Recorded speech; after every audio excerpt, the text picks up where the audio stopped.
Bonjour, on va se faire un gros morceau aujourd'hui. Je vais vous traduire cette grande vidéo.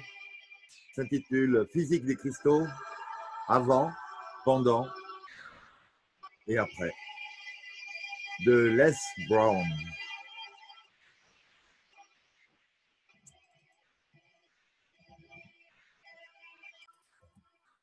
Alors que je donne ce discours sur les cristaux, je voudrais rendre une ou deux choses clairement comprises. Je voudrais qu'on comprenne bien que ce que je suis à propos de partager est mon propre travail, son propre travail, le résultat de sa propre recherche, et inévitablement, quelques-unes de ces découvertes peuvent entrer en conflit avec certaines d'autres personnes. Mon intention n'est pas de faire la compétition avec, mais plutôt de stimuler les autres. Ce travail est juste complètement le résultat de mes découvertes et de mes enregistrements, des choses que je vois, que j'entends et que je ressens moi-même. J'ai tiré mes propres conclusions et je voudrais les partager avec vous. Les Brown. Et donc ce monsieur-là, que l'on salue.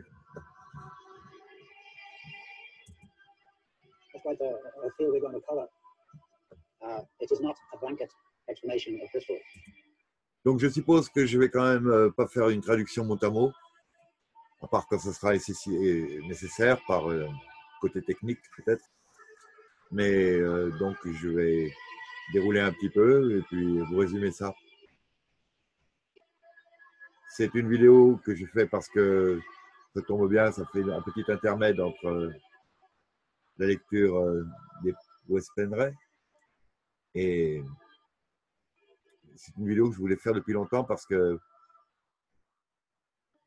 c'est passionnant, c'est intéressant, c'est passionnant et c'est quasiment de l'exobiologie, vous allez voir. Depuis quelques années, il a constaté qu'on traitait les cristaux comme s'ils faisaient quelque chose, mais sans savoir vraiment quoi. Il semblerait qu'on lui accorde des pouvoirs de guérison, des pouvoirs de communication. Il semble avoir toutes sortes de choses, mais quoi en fait? Et comment pouvez-vous savoir ce que ça fait et quel est l'effet? Et savoir exactement ce qu'est un cristal. Un cristal est une chose vivante, ce n'est pas juste un morceau de quartz. Nous avons là quelques cristaux dont je parlerai plus tard. Ils sont magnifiques, mais à quoi sont-ils bons?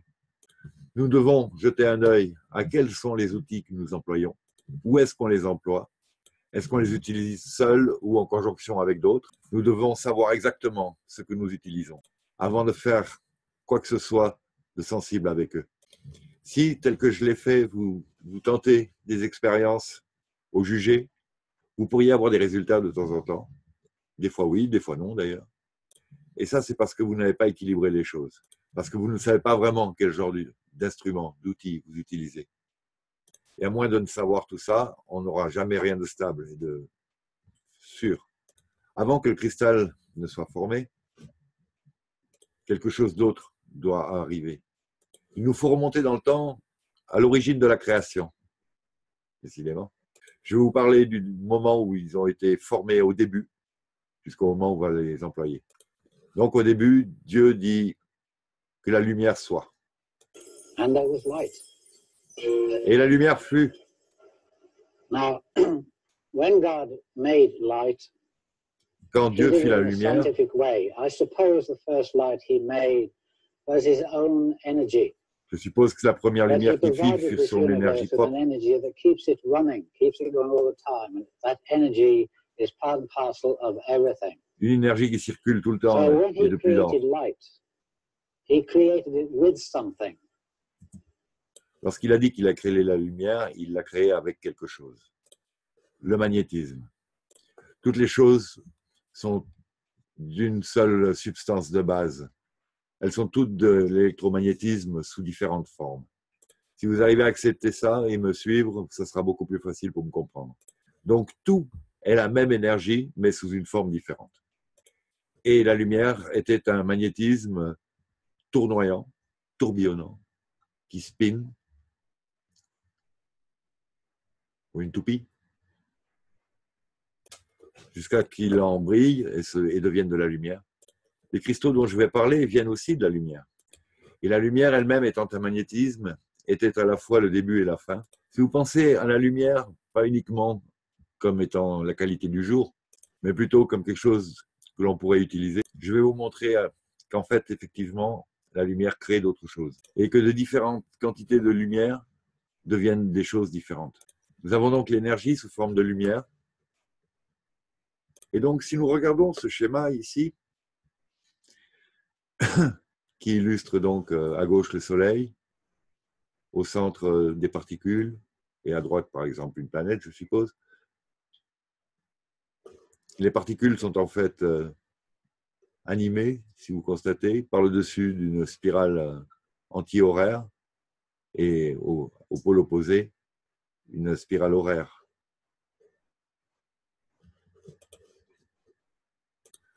Le Soleil est comme une énergie nucléaire. Ouais, c'est un plasma qui émet des radiations nucléaires. Et il émet de l'énergie au travers de l'univers. L'énergie qui irradie depuis le Soleil est positive. Toute énergie qui irradie, est positive. L'énergie du Soleil, par exemple, va vers Vénus. Et vous constatez, elle arrive ici en haut. Elle est positive et elle tourne en sens anti-horaire. Et donc, elle gravitationne vers le pôle Nord. Et donc, cette énergie devient négative par le biais de cette gravitation spiralée. Et donc, elle arrive en gravitationnant, en gravitant, en étant positive. Elle arrive jusqu'au centre de la planète et elle continue là, maintenant, en irradiant et en ayant une spirale dans le sens horaire. What's happening is energy from the sun goes out to feed the planet, and the planet passes it through and feeds it back to the sun. They regenerate each other. Now, you might think that is hard to understand, how this energy going counterclockwise comes out of here clockwise. Now, if I had a bicycle and I stood on its handlebars and its saddle, both sides on. Il est donc difficile de comprendre, je crois que je me suis trompé dans les... C'est pas grave. Comment est-ce qu'elle peut arriver en sens anti-horaire et repartir en sens horaire? Donc, si je fais tourner une roue de bicyclette dans un sens, par exemple horaire, et que je passe de l'autre côté de la roue, quand je la regarde, maintenant elle tourne dans l'autre sens. On peut tout à fait comparer ça à un mouvement perpétuel entre la Terre et le Soleil, mais en fait entre toutes les planètes et le Soleil. Et peut-être même les planètes et leur lune aussi. Il y a une idée de fractal comme ça. Le Soleil lui-même recevant ça depuis peut-être Sirius, mais on va finir par arriver au centre de la galaxie. Et puis elle-même, elle s'est créée grâce à l'effet de pinch qui existe entre deux courants, ces énormes courants cosmiques qu'on appelle les courants de Birkeland, B-I-R-K-E-L-A-N-D. Donc je fais un petit encart à ce propos. Si vous allez voir la série de vidéos qui sont en anglais, mais bon, c'est très visuel et graphique, ça s'appelle The Primer Field, le champ premier. C'est en 3-4 parties. Des parties d'une heure, au début en tout cas. Ça explique bien, d'une certaine manière, qu'est-ce qui peut se passer. Il compare à un moment donné les photos galactiques avec les résultats qu'il a dans son laboratoire. Et on conçoit que les galaxies se forment effectivement sous l'influence d'énormes champs magnétiques, mais qui ont certaines particularités dans la dispersion des éléments, dans leur mouvement. C'est très chouette. Bon, je reprends. Juste la musique était un peu chiante, il m'a semblé. Mais bon, sinon c'est super. Does not finish its gravitation until the wave of radiation begins. In other words, you've got a wave where this would be just finishing here. Il y a donc une onde qui va juste finir avant que l'autre ne commence. And this one starts before it gets to it. In other words, one wave starts before the other finishes. There's a reason for that. Il y a une onde qui commence avant que l'autre ne finisse. Et il y a une If raison pour something laquelle. is gravitating, before it gets to the end of its gravitation and the radiation starts, Si quelque chose est en train de graviter, avant que la radiation ne se produise, enfin, la radiation débutera avant que la gravitation ne finisse, ce qui crée un continuum. Ce mouvement permet que ne se disperse pas l'énergie, puisque avant que l'une finisse, l'autre débute. Et ça crée donc ce continuum. Pour ceux qui ont le temps, je préciserai qu'il y a aussi la physique de Walter Russell qui explique en quelques schémas le passage d'une énergie à l'autre, la continuité de polarité, les alternances. Et c'est aussi quelqu'un qui a été bafoué par l'arrivée d'Einstein. Et bon, c'est bien dommage. Donc là, il nous montre quand même quelques schémas que je vais laisser passer. Donc, en physique quantique, les scientifiques disent que l'énergie vient du Soleil. Et ils disent que cette énergie arrive d'une manière continue et aussi en quanta, en petits paquets. Et ils ont donc raison dans les deux cas. Il y a donc le circuit sortant et entrant sans arrêt. Mais sur une période, par exemple, de 12 mois, l'énergie pourrait baisser un peu, en force, par exemple. Il y avait donc le besoin, pour quelque chose, d'entrer en jeu. Et donc, chaque année, il y aura à un moment donné une énergie supérieure pour compenser. Or, si vous regardez en Chine, tous les 7e jours du 7e mois, il est dit qu'il y a un quantum d'énergie balancé, en plus, qui va équilibrer le champ magnétique terrestre. Et ils vont donc prendre de l'eau ce jour-là, si j'ai bien compris. Et parce que c'est une eau qui va leur permettre de conserver, par exemple, les aliments beaucoup plus longtemps. Donc, quand vous prenez de l'énergie qui spin en ondes lumineuses, on rappelle que la lumière est le début de toute matière. L'énergie du Sud tourne en sens anti-horaire et ça ressemble à une bobine, une coil en anglais, ou un ressort. Il y a une différence de vitesse de rotation, de vitesse linéaire entre le début de la bobine et son extrémité la plus grande. Donc il y a une prise d'énergie par la lumière lorsqu'elle tourne comme ça et que finalement elle augmente à chaque tour le diamètre parcouru.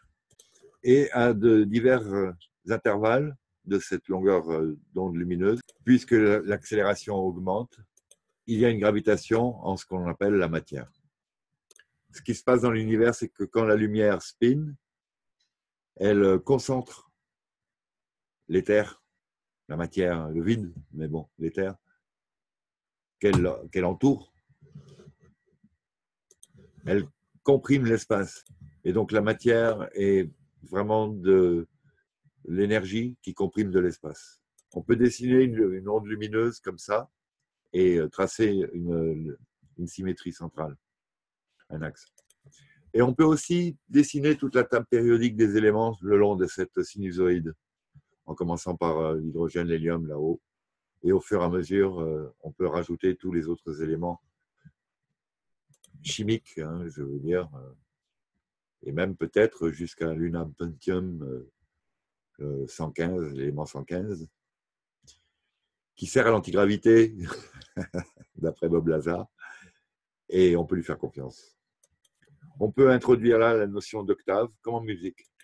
Et on compte moitié par moitié, depuis cet endroit-là, qui va donc être le sommet de la sinusoïde, on va dire à gauche, et de moitié en moitié, on va arriver à l'harmonique, qui sera donc à l'opposé, sur la courbe opposée.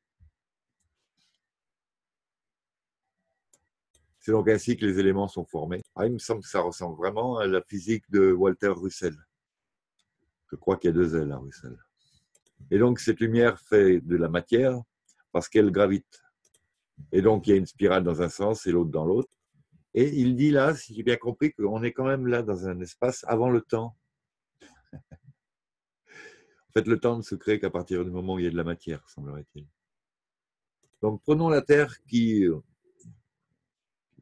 rotate, qui tourne à 90 miles par seconde, ce qui va faire 120 km/h, je ne sais pas, quelque chose comme ça, 130.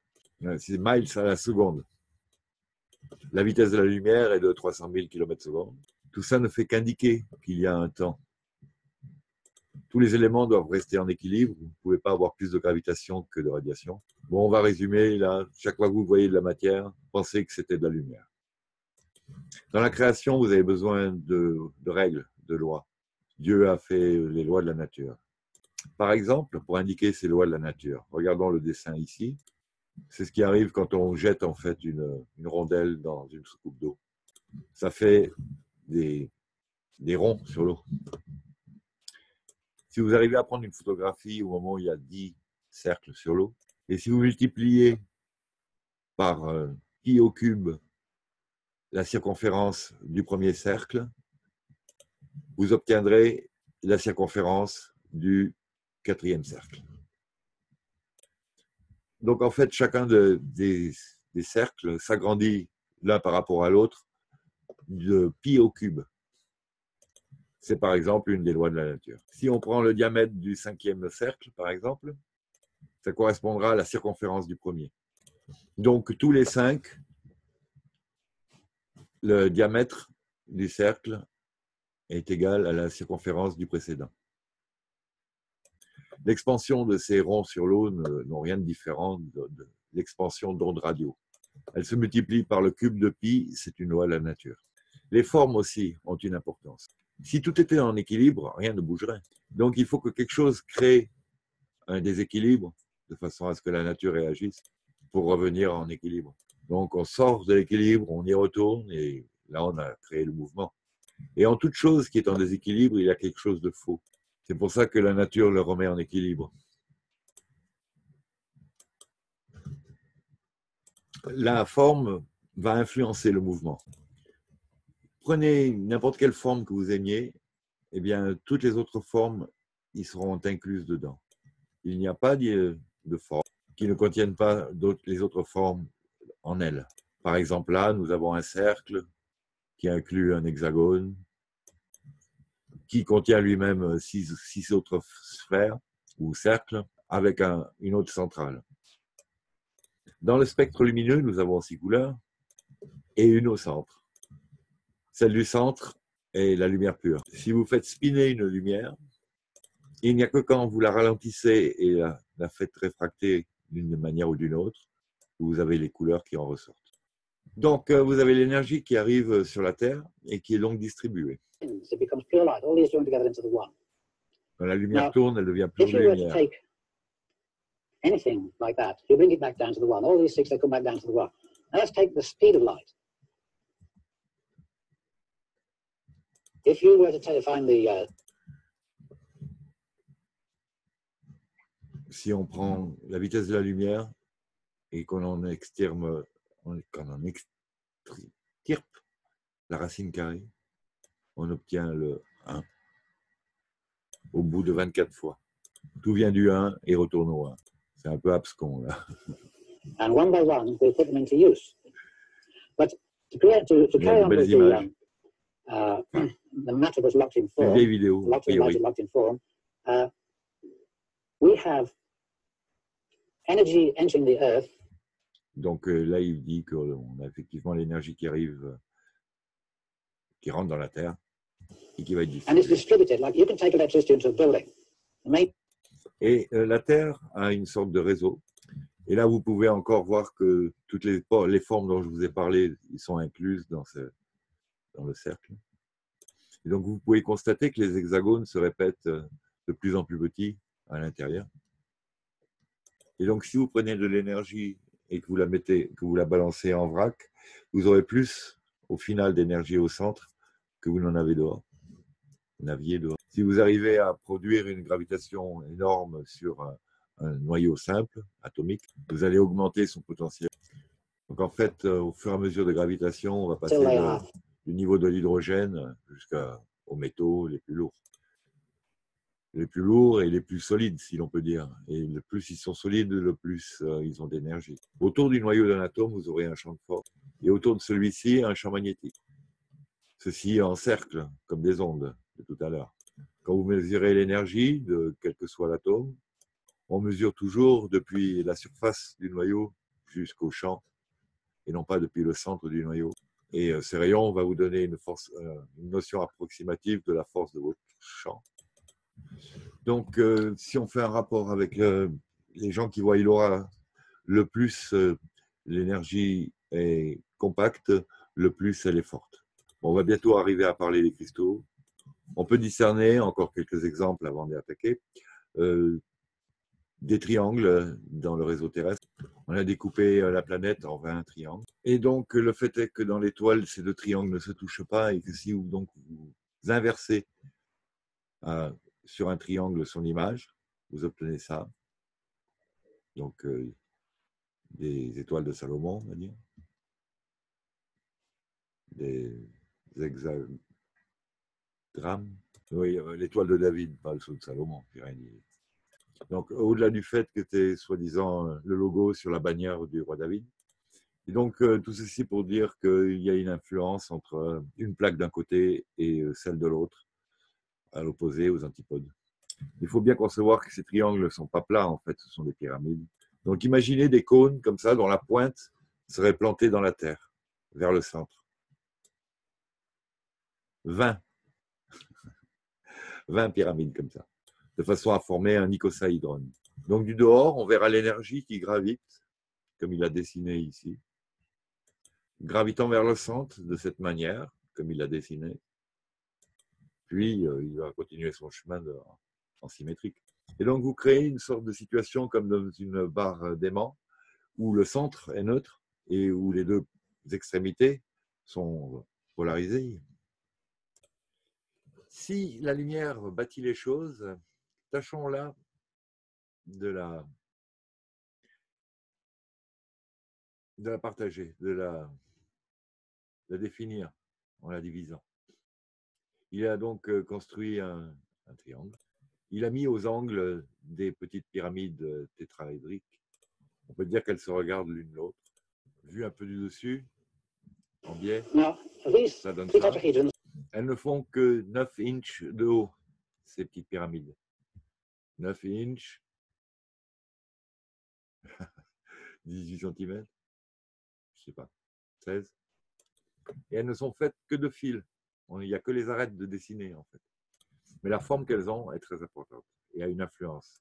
Cette forme a créé un mouvement au centre, au sein de la pyramide.